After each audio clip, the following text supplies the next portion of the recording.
Thomas Paine and Common Sense by Robert Casterline, Columbia Southern University. Society in every state is a blessing, but government, even in its best state, is but a necessary evil. In its worst state, an intolerable one. For when we suffer or are exposed to the same miseries by a government which we might expect in a country without government, our calamity is heightened by reflecting that we furnish the means by which we suffer. Thomas Paine, 1776. Thomas Paine's Common Sense was a pamphlet that came out in January 1776. It turned the public towards seeking independence from Britain. The ideals found in this pamphlet and those of today's America are so far apart they are nearly unrecognizable.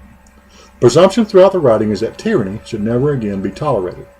Despotism was for the old world. Tyranny was outdated. It belonged nowhere in a land conceived in liberty. The only question was when and how to overthrow despotic rule. The outcome of Paine's book was that now is the time. Waiting would only lead to calamity. It worked. He got his revolution. The British were defeated, and America was born. Now today, government in general is losing its popularity. It makes more sense to shut the whole thing down, privatize the essential services, sell off all the monuments, tap private enterprise for everything else, and return all the money to the taxpayers. This is what Common Sense suggested be done in 1776. Contrary to popular belief, Paine wasn't actually calling for war and bloodshed. He was calling for knocking the dictators off their perches of power. He wanted an end to British rule. He didn't necessarily mean war. It could have happened peacefully if the rulers had just walked away. The Democrats are denouncing this as the rise of anarchist ideology in the Republican Party. The truth is that Republicans are just as wedded to the power apparatus as the Democrats. They just feel a greater attachment to some parts over others. That means in the end, it is up to us. We should all be working every day and in every way to detach ourselves from dependence on our oppressors. We can make the freedom that the 18th century intellectual giants like Paine dreamed of an actual reality. Many of us, if not most of us, are doing this every day. In Paine's writings, you find a revolutionary idea that he was correct in thinking had descended on the world for the first time. It was the ideal of liberalism, classical liberalism more precisely. His rendering of this idea was particularly radical, but at its core, it summed up the views of a generation that truly did set the world free.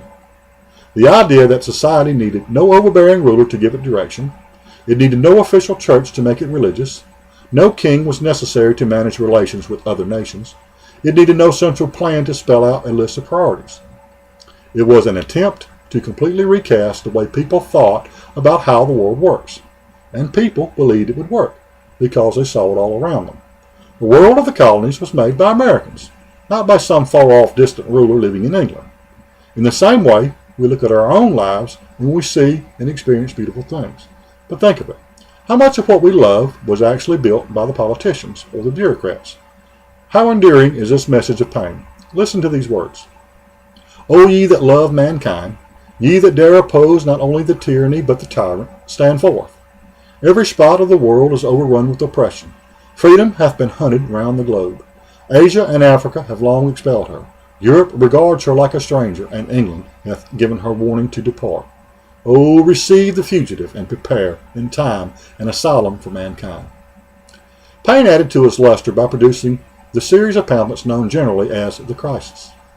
It is questionable whether he ever achieved a greater level of propaganda writing than he did in The Crisis No. 1, proclaiming, "These are the times that try men's souls. The summer soldier and sunshine patriot will, in this crisis, shrink from the service of their country. But he that stands it now deserves the love and thanks of man and woman." Thomas Paine, 1776.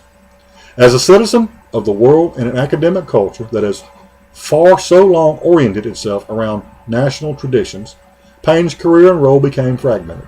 Perhaps now, in this age of celebrating transnationality and interdisciplinarity, we can finally recover the fullness of Paine's career and contributions.